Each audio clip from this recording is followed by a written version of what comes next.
Taigi Edgaro ir Živilės šuniuko problema iš tiesų yra aktuali ir kitiems gyvūnų mylėtojams, dėl to, kad dažnai sulaukiam klausimo, ką daryti, kai augintinis vemia arba viduriuoja.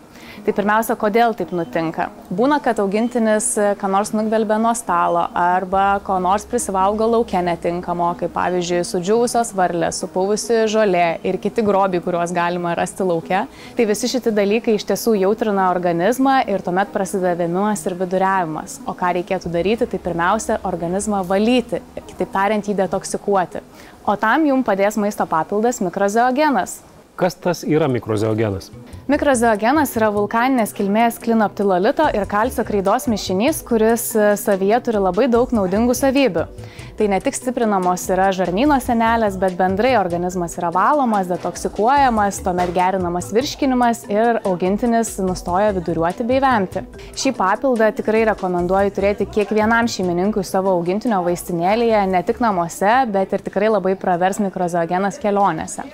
O kaip jį reikėtų duoti augintiniui? Paprasčiausiai sumaišykite mikrozeogeną su vandeniu ir duokite augintiniui lakti, arba kitas būdas, užberkite ant maisto, užpilkite vandens ir duokite savo augintiniui.